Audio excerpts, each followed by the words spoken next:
നമസ്കാരം. സോഡിയാക് മീഡിയയിലേക്ക് എല്ലാ പ്രേക്ഷകർക്കും സ്വാഗതം. 2026 മാർച്ച് മാസത്തെ മകയിര നക്ഷത്രക്കാരുടെ നക്ഷത്രഫലം ഒന്ന് പരിശോധിച്ച് നോക്കാം. മകയിര നക്ഷത്രത്തിൻ്റെ ആദ്യത്തെ 30 നാഴിക വരുന്നത് ഇടവക്കൂറിലാണ്.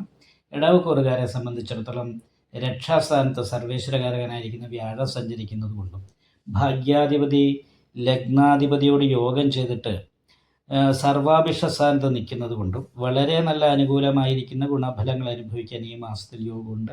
നല്ല ദൈവാധീനമുണ്ട്, ദീർഘായുർ യോഗമുണ്ട്, സാമ്പത്തികമായ നേട്ടങ്ങൾക്ക് യോഗമുണ്ട്, കുടുംബസുഖം അനുഭവിക്കാനായിട്ട് യോഗമുള്ള സമയമാണ്.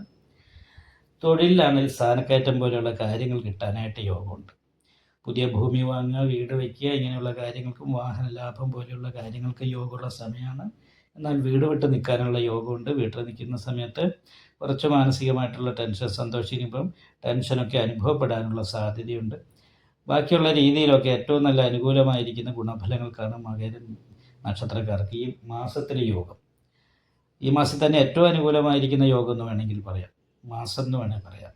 എന്നാൽ മകര നക്ഷത്രത്തിൻ്റെ അവസാനത്തെ 30 നാഴികയിൽ ജനിച്ചവർക്ക് ജന്മരാമ വനേദുഃഖം എന്ന് പറയുന്ന യോഗം ചെയ്തിട്ട് ലഗ്നത്തിൽ വ്യാഴം നിൽക്കുന്നതുകൊണ്ട് ഒരു കാര്യവും കൃത്യമായിട്ട് തീരുമാനമെടുക്കാനായിട്ട് കഷ്ടപ്പെടുന്നൊരു സമയമാണ്.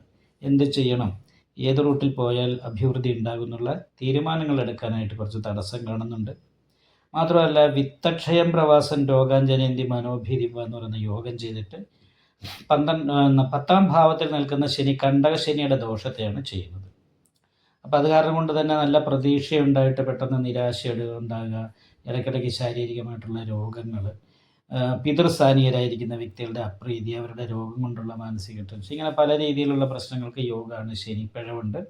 അപ്പോൾ അയ്യപ്പ ക്ഷേത്രത്തിൽ നീരാഞ്ജനം വഴിപാടൊക്കെ ചെയ്തിട്ട് ശനിദോഷ പരിഹാരം വരുത്തണം. അതേപോലെ തന്നെയാണ് 10ാം ഭാവത്തിൽ ഗവൺമെൻറ്റിൻ്റെ കാരകനായിരിക്കുന്ന സൂര്യൻ ശുക്രനോട് യോഗം ചെയ്ത് രംഗായോഗം ചെയ്താണ് നിൽക്കുന്നത്. പക്ഷേ ഗവൺമെൻറ് ജോലിക്ക് യോഗമുണ്ടെങ്കിൽ പോലും ഇടത്തിയാട്ടം പോലെയുള്ള കാര്യങ്ങൾക്ക് ഈ സമയത്ത് യോഗമാണ്. അപ്പം ശ്രദ്ധ കൂടാതെയുള്ള പ്രവൃത്തികൾ കൊണ്ട് സാമ്പത്തിക നഷ്ടം പോലെയുള്ള കാര്യങ്ങൾ, ദാമ്പത്യ സുഖക്കുറവ് പോലെയുള്ള പ്രശ്നങ്ങളൊക്കെ അനുഭവത്തിൽ വരാനുള്ള സാധ്യതയുണ്ട്. അപ്പം അങ്ങനെയുള്ളത് കാരണം കൊണ്ട് വളരെ ശ്രദ്ധിച്ച് സംസാരിക്കുകയും പെരുമാറ്റുകയും ഒക്കെ ചെയ്യണം. കാരണം കണ്ടക ശനിയുടെ കാരകത്വം ശനിക്കായതുകൊണ്ട് ആ ശനിയുടെ ശത്രുവായിരിക്കുന്ന സൂര്യനോട് യോഗം ചെയ്ത് കർമ്മസ്ഥാനത്തേക്കുമ്പോൾ കർമ്മതടസ്സം പോലെയുള്ള പ്രശ്നങ്ങൾ, തൊഴിൽ മേഖലയിലുള്ള മത്സരാവസ്ഥ, ഇങ്ങനെയുള്ള വിഷയങ്ങളൊക്കെ ഉണ്ടാക്കാനായിട്ടുള്ള സാധ്യതയുണ്ട്. മാത്രമല്ല ശുക്രന് പാപയോഗം വന്നു, ശനിയോട് യോഗം ചെയ്ത് നിൽക്കുന്നത് കാരണം കൊണ്ടൊരു സന്യാസ യോഗത്തിൻ്റേതായിരിക്കുന്ന അവസ്ഥയാണ്. ദാമ്പത്യ സുഖക്കുറവുണ്ടാകാം. അതേപോലെ തന്നെ കാമുകന്മാർ തമ്മിൽ അഭിപ്രായ വ്യത്യാസം ഉണ്ടാകാം. ഒരു കാര്യത്തിനും താല്പര്യമില്ലാതെ അലസതയും അതേപോലെ തന്നെ നിരാശ പോലെയുള്ള കാര്യങ്ങളൊക്കെ വർദ്ധിക്കാനിട വരിക. അപ്പം ഇങ്ങനെയൊക്കെയുള്ള കാര്യങ്ങൾക്ക് യോഗമാണ്. മാത്രമല്ല ഭാഗ്യസ്ഥാനത്ത് രാഹു നിൽക്കുന്നത് കാരണം ഭാഗ്യക്കുറവ് പോലെയുള്ള കാര്യങ്ങൾ, ഭാഗ്യത്തിന് മുറിവ് സംഭവിക്കുക, ഭാതകദേശ സഹായിക്കേണ്ട വ്യക്തികളുടെ പെരുമാറ്റം അപ്രിയമാകുക, ഇങ്ങനെയുള്ള കാര്യങ്ങൾക്ക് യോഗമുണ്ട്. അപ്പം നല്ല ക്ഷേത്രദർശനം, നല്ല പ്രാർത്ഥന, ഇങ്ങനെയുള്ള കാര്യങ്ങളൊക്കെ ഉണ്ടെങ്കിൽ തടസ്സങ്ങളില്ലാതെ ഈ മാസം അനുകൂല ഫലം പ്രതീക്ഷിക്കാവുന്നതാണ്. വീഡിയോ ഇഷ്ടപ്പെട്ടാൽ ലൈക്ക് ചെയ്യുക, നിങ്ങളുടെ അഭിപ്രായങ്ങൾ കമൻറ്റ് ചെയ്യാം. ജ്യോതിഷവുമായി ബന്ധപ്പെട്ട കൂടുതൽ കാര്യങ്ങൾ അറിയാൻ ഈ ചാനൽ സബ്സ്ക്രൈബ് ചെയ്യുക. ഞങ്ങളുടെ ഓൺലൈൻ കൺസൾട്ടൻസി നമ്പർ താഴെ ഡിസ്ക്രിപ്ഷൻ ബോക്സിൽ കൊടുത്തിട്ടുണ്ട്.